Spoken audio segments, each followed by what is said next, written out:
morning, everybody. Welcome to High Heat, presented by Canva today. Nice to have with us, their postseason sponsor. Great to have with us. Nice to have you aboard. On a busy day, we got a lot going on as the regular season ends, except for the two teams that affect another team, so we'll be all over that. Alana, of course, Mike Dooley today, and our good buddy Chris Panetti. We have a lot going on. We're here with you all week. Yesterday we did a show, if you missed it, Aaron Boone, and then we're here with you all week, Monday, Tuesday, Wednesday, Thursday, Friday. And every show, I believe, is at 11 o'clock. Wednesdays at 1. So that's the time scenario here as far as the programs are concerned. But we'll be with you and doing plenty of baseball. We know the matchups. You know, the Tigers and Houston will kick it off tomorrow at 2:30. I like that series better. I think it was much better. I just saw Detroit play Baltimore 6 games in the last 2 weekends. So I actually like this one, plus Inch back in Houston. So I like that matchup. Kansas City and Baltimore, they played very early in the season, so it's got a little freshness to it. So I like the 2 American League series. And, of course, we don't quite know yet what's going on in the National League. As far as the drama is concerned yesterday, I think the one surprise is I did not think the Braves would lose to the Royals. I thought they would win that game and, basically clinch a spot and then make the Mets go to Atlanta to play a game. But now, as it turns out, with Atlanta losing, Diamondbacks easy, Mets relatively easy.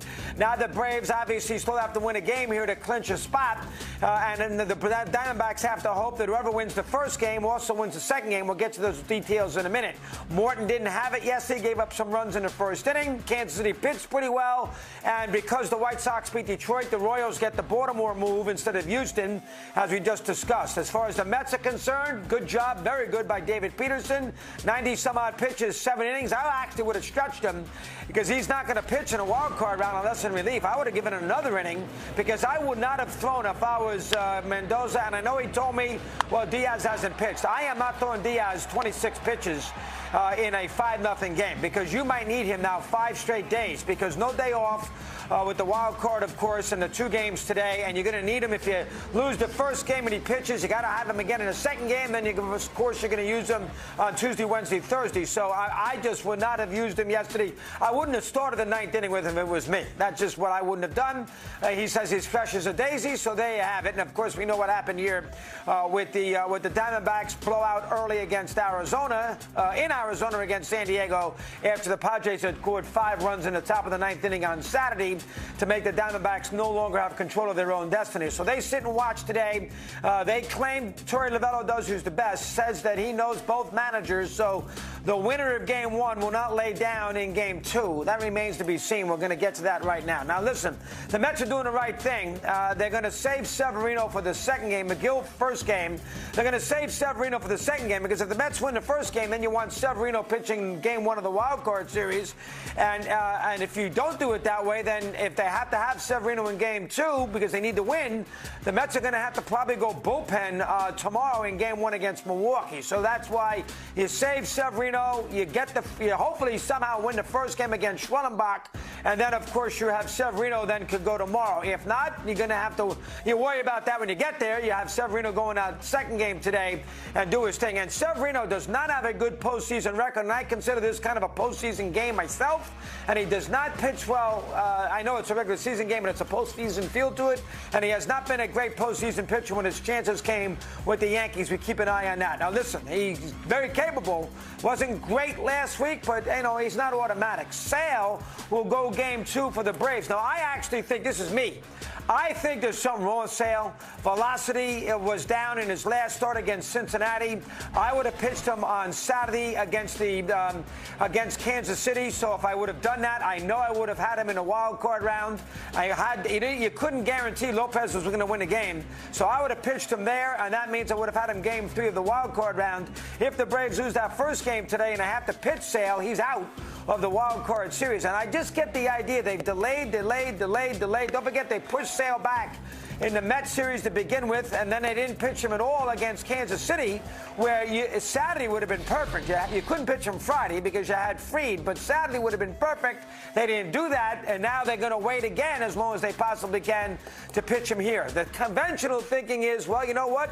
The later you don't, if you don't use him today, you get a break, and then you can pitch him Game 1 against San Diego tomorrow. Again, I'm a little worried about the Sale thing. I think there's something fishy with how that's being handled down in Atlanta. Atlanta. They're not going to tell you. That's just me from afar. Here's how you know. If the Braves win the first game today and Sale doesn't pitch tomorrow, then there was something wrong with them. So we'll keep an eye on that. Listen, if you're the Diamondbacks today, you have to root for the Braves to win that first game. I think there's a better chance that Severino could not have it and the Braves win the second game than if the Mets win the first game and then Sale does pitch and then it's going to ask the Mets to win that second game in Atlanta. So if anybody is going to sweep, I think there's a better chance than Atlanta does. So if I were the Diamondbacks, they have to root for somebody in game one. I would root for Atlanta, and maybe they get their kicks out of beating the Mets twice and knocking them out of the postseason. I mean, the Mets never play well in Atlanta. They have that going for them too. They get a little tight. 40 minutes right after, they got to go out there again. That's the way I would handle it. Root for if I was Arizona. Now, obviously, if the Mets win that first game, then you're going to root like the Dickens for the Mets in the second game. But listen, I know that normally doubleheaders, there's like 13 sweeps and 15 splits. I get all that. For the year, I believe that's the case. But this second game is a little trickier than your normal doubleheader because, number one, the team wants to get the heck out of there because they got to get in a plane. So the team that wins the first game is going to swing at first pitches, pitch nobody of value. For instance, if the Braves win the first game and I got a 2-1 lead in the eighth inning of the second game or the ninth inning, Iglesias is not pitching. So from that perspective, this is not your typical, well, you know what, you got a chance to sweep. This is a totally different situation with, of course, the game tomorrow for both these teams. And the game in Milwaukee tomorrow is at 4:30 local time. So if the Mets won the second game, it's over at 8 o'clock, fly to Milwaukee. That's a very quick turnover to get to the 4:30 game. Now, listen, I know J.D. Martinez said, why don't you push all these games back? They're not doing that. They don't do it in the NFL. They don't do it in the NBA. They don't do it in the NHL. When they have these kind of odd scenarios, they're not doing it. They're not doing that. Plus the fact that, if I'm not mistaken, ESPN's got a football game on Friday, college football. They're not moving that under any circumstances. They're not changing the times of those games. This is the way it is. Then if you pushed it back, then teams going to be scrambling to win the wild card, then have to go play divisional series on Saturday because all four matchups are on Saturday are played. So there's 4 games Saturday. So then if you don't complain now, you're going to complain then. So this is the way it is. Is it ideal? No. It's a weird situation. That second game today is strange, but there'll be a lot of drama in that first game, and then we'll see how the winner handles it in game 2.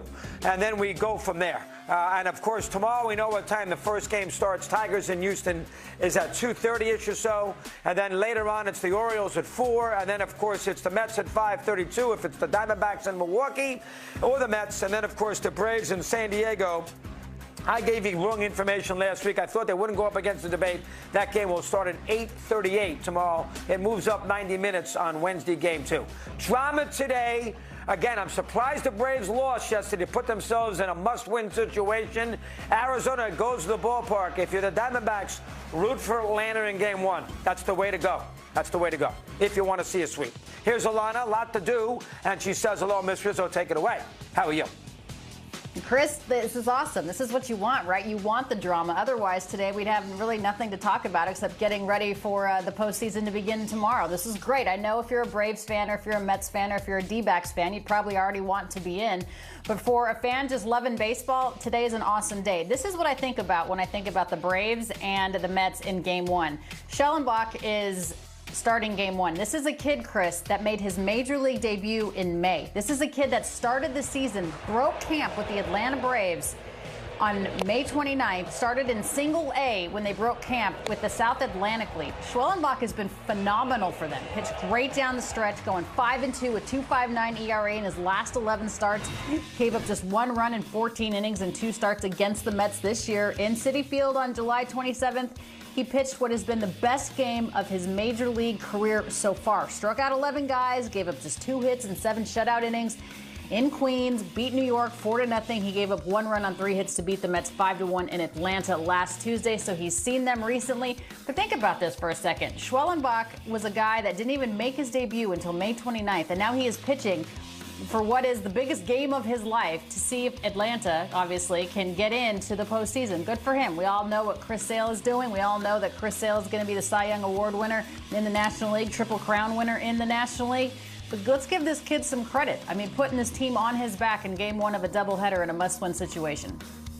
Yeah, 100%. And I think he's going to pitch a big game. He pitched very well against the Mets last Tuesday in that first game in which the Mets won in that 3-game set, the abbreviated one because of the weather. I'd expect a good performance from him. I'm with you 100%. And then we shall see. There'll be a lot of tight Met fans. If they lose that first game, I was with all of them this morning, they are going to be unbelievable. First off, they never play well in Atlanta, so they're nervous about that. They're got a doomsday field to them. They think they're going to get swept. I said, guys, you're going to win that second game. I think the loser of game one will win game two. Alana and I will have this all day, and we got a lot going on here. We're continuing. All right, we're going to let it rip. Davante Adams did not play. Hopefully he's on the show tomorrow. We're going to talk about those Raiders. We're going to talk about all the action, all the games. We have the cap to week 4 tonight.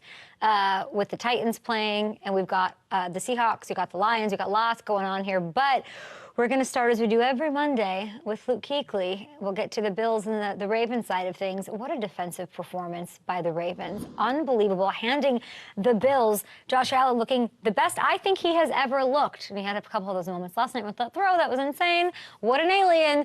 But they stopped and stifled this full steaming train on its tracks. It was unbelievable. And it started really from the first snap of the game, okay? They forced these Ravens, the Bills, to punt on their opening drive, and they follow it up with this 87-yard beauty. That's an oxygen tank one. That is, give me the oxygen after this. Nice leisurely stroll here. This is the Ravens' first offensive play. By the way, who called first touchdown of the game? I said it was going to be Derrick Henry. He actually had 2. Baltimore rushes for 271 last night on an insane clip, 8 yards per carry. They have now gone over 270 on the ground back-to-back games. Last team to do that, coincidentally, was the Bills 9 seasons ago with my good friend Shady McCoy, who's looking for a wife, and Tyrod Taylor. All of those loaded Ravens run games that we have seen over the years, guys leading the league in rushing, they have never done what this Ravens squad is doing right now. And I love that it was in front of their home fans. Big game. Bit wobbly. Thought it would be like a more even match. It wasn't. Lamar and Derrick Henry, that combo was something special when they can make it work and have it all working at the same time. The O-line seems to have gelled to another level. Who's going to stop them? You cannot tell me this is not the best team in the NFL right now. I'm not a power rankings gal. Who are you going to put above them? The Vikings? Maybe. They're deserving, of course. Look at their competition, taking down the Niners, the Packers, taking down juggernauts, looking super well-balanced defense, offense. Sam Darnold. Are you buying the Vikings more than you're buying Lamar Jackson and the John Harbaugh and the Derrick Henry and the amazing defense of the Ravens? Ravens are the best team in football, by far. Even though the record doesn't state it, Vikings fans come for me. Yeah, I don't know. It's taken a couple weeks, I feel like, for this team. I mean, the NFL is kind of in a bit of a crawl, in my opinion. A bit of a crawl. We haven't seen the best football. I don't think out of any team we haven't seen the best football. Yeah, but I mean, maybe the Saints. We'll get to them. But this might be the most dangerous team. Actually, it is. It's the best team. And 0-2 to 2-2, the Ravens are getting the third best odds, as you see, to win the AFC over on FanDuel Sportsbook. Chiefs injuries, they continue to mount. What do we do with Rice? What do we do there? They're, losing 10-zip to the Chargers for most of the day. With the Ravens and what they just did to Buffalo, this might be time to get on board. Nobody has looked better over the last 2 weeks in the AFC. They get the Bengals. It's a tough one. Next week with Joe Burrow at least playing the way he's playing, they're going to put up so many. That is going to be lots of points for those Ravens. Massive games. They're going to, all teams are trying to dig themselves out of some holes, at least on the Bengals side after they get their first win just yesterday. Okay, there is in the NFC a classic game that we had yesterday, which I loved, and it was Vikings-Packers. And we should just eat this up and love it. Green Bay at Lambeau, Aaron Jones, revenge game. Of course, he finally got his Lambeau leap after the game. We're seeing it here. Go! Do what you're meant to do, 33! Oh, my gosh. They storm all the way back from 28-zip. Vikings hold on to move to undefeated. Aaron Jones, like you just saw, what a moment for him to be back there. It's a beautiful story. For the game itself, it's also a beautiful story. Sam Darnold, incredible. Not perfect, but incredible once again, tossing 3 more touchdowns in the win, making throws into tight windows like that. Oh, my gosh. Aaron Jones, He didn't have the touchdown that I needed and wanted and called for as one of my hunches, but 137 total yards. Defense, there's some issues after building the early lead, but they forced 4 turnovers, came up clutch with some stops at the end. So to go into Lambeau and sort of control the game in that way, it's not fool's gold. And somehow it sort of still feels that way, or it feels like people are still waiting for the other shoe to drop. It's hard to keep this sort of a clip going, but I don't know. All the questions, it's not about Kevin. It's not about the defense. It's about Sam Darnold. And let's dig into what he's doing for a second here. After yesterday, he is still leading the league in touchdown passes, ranks second, averaging almost 9 yards per attempt, second passer rating as well, behind only Josh Allen. KOC doing a masterful job of calling the offense, putting him in good spots, but Sam has to make those throws. It is on Sam, and he does it, and he's done it against the Packers, such a huge game, against the Texans. What? The Niners, 3 actual Super Bowl contenders in 3 weeks straight. What do we need? That's the question I would ask the world, media at large. What do you need to see out of Sam? Because I don't know. You look at FanDuel Sportsbook. We looked at it, of course, this morning in our meeting. Vikings still getting the 4th best odds to win the NFC despite the hot start. 4th best odds. I'm taking it. Niners, they beat, okay. Still the favorite somehow. They're behind the Eagles, who've now lost 10 of their last 13 going back to last year. A great team, but hard to trust. What's not to believe in the Vikings? They're a great team. I don't think it's a fluke. Hamilton, get in here. We have Luke Kuechly coming on. Maybe we'll ask him. It almost becomes, what is it? Look at these 2 teams, right? Yeah. Green Bay operating without Jordan Love, welcoming Jordan Love to what everyone knew was like not the most fun situation. Not exactly like a welcome back party. We got to play at home, but it was a tough situation for him. Watson leaves. All these things are happening. But I think a lot of people, if you were to go and go out to SoFi before a game and ask 100 people who they have more faith in, they would pick, I think 97 people would pick the Packers. I think you're right. I think it's, there's this trust level in Jordan Love and what we saw from the Packers last year. And I still don't think there's that trust level in Sam Darnold. I think, because of the sample size we got of him earlier in his career with the Jets, he got off to kind of a hot start that 1 year in Carolina too, and it all kind of fell apart. So I still think there is that waiting for the other shoe to drop. But I agree with you. I think this is different. I think what we're seeing out of him this year, what we're seeing in the ways Kevin O'Connell's setting him up for success, I think this is sustainable. I don't think it's just going to suddenly fall off. The question becomes, what do they have to do to change the perception of this team? Do you have any idea if you looked at their schedule, or is there any, doing these 3 straight games is sort of crazy against that top tier competition. But I do like the odds. I mean, I don't know. Yeah. I don't know. Yeah, they got London next week against Aaron Rodgers. It's so fun. It's so freaking fun. Yeah. But I'm trying to think of what would be the complexion changer for them. I don't know if there is one, and it is because of Sam Darnold, who, I don't know that there's a sample size big enough that people will trust him. Yeah, and they have the Lions coming out of that bye week after the London game. Even if they win that, I don't think it's fully there. I think it has to be seeing it late into the season, seeing it carry over before people are going to start to believe. Because I think there's also, there's a Darnold thing. There's also a Vikings thing. Yes, that's fair. With and all that's the fair. loaded history there. But yeah. I believe in the Vikings. What a good story. And I've always been a Sam Darnold girl. Came to that Good Morning Football studio on my birthday one time, surprised me, brought me, remember? I've always been a Sam Darnold girl. I've always been a rewrite your narrative girl. But I will say, I not only believe in the Vikings, but I absolutely believe in the Packers. I'm in on the Packers. Yeah. I mean, they've got some things to work out. Okay, their odds in the NFC picture took a bit of a hit. They're down all the way to 7th, plus 1,300. But I'm not concerned, because it was very disastrous, especially the start. They got turnovers. This field goals thing, Hamilton's texted me about field goals all day yesterday. We know that there's a problem here. But Jordan Love, he didn't look super comfortable with the knee, especially early. He kind of settled in. You hate losing a divisional game at home, especially when you start that poorly. You sort of put yourself in a massive hole. But the way they rebounded, I thought, said a lot. We're not going to overreact because they lost. I think they'll be fine. The biggest concern is, in fact, the kicking game. Missed kicks. Woof. And this is like, oh, is this like embarrassment of riches? This is the one thing to complain about the kicking? No, because if you are a true Packers fan, or if you've ever been in love with one or had one in your family, like I have 2 nephews, you know missed kicks cost them big in the biggest spots last year. Playoff game against the Niners, big is the most glaring example of that. And it's continued this year with this rookie, Braden Narvison. And the rest of the team I sort of feel comfortable with, and they'll push and edge for a Super Bowl. I think so, but Goody. I think you might have to go over to Cheesecake. What is it called? Cheesecake Heaven in Green Bay? Yep. Go over to Cheesecake Heaven. Get yourself a slice of something and really think, do I need to make a move here? And enjoy my key lime pie, but get ahead of it before history repeats itself.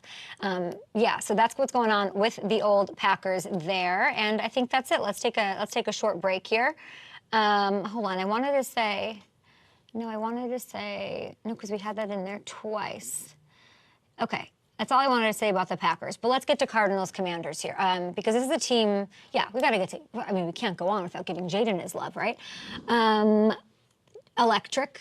Once again, they took it to the Cardinals. This is win number 3 straight for this team. Kevin Durant joins FanDuel, and he says, I'm picking the Commanders every week, and ooh la la, voila, here's what's happening.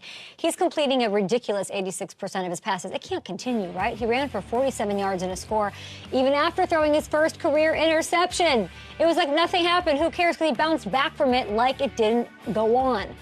This offense has punted once in a 3-week stretch. Once in 3 weeks. 3rd in the NFL in scoring. 5th in total yards. Running this offense like a vet. Kudos to Clean Kingsbury, to him. I can't get over the extras, how poised he is, how put together he is, and he does not force things. I'm waiting. It's almost like I'm waiting for the rookie moment. When is it coming? Who's handing it to him? But we're witnessing something really special right now. He is an absolute problem. And historically speaking, he now has the highest completion percentage through the first 4 weeks of a season in all of NFL history. Not among rookies, among any quarterback that's ever played. That beats Tom Brady's mark from 07. That's right, from their undefeated 07. Clifford, good on you.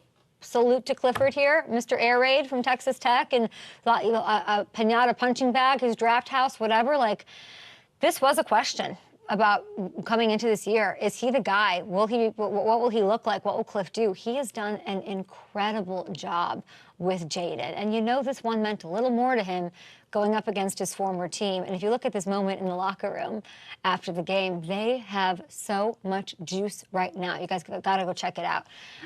Here it is, Dan Quinn and company. A number of game balls that will be issuing out, I'm sure, tomorrow. But there's one motherfucker that ain't leaving this city without one. Cliff!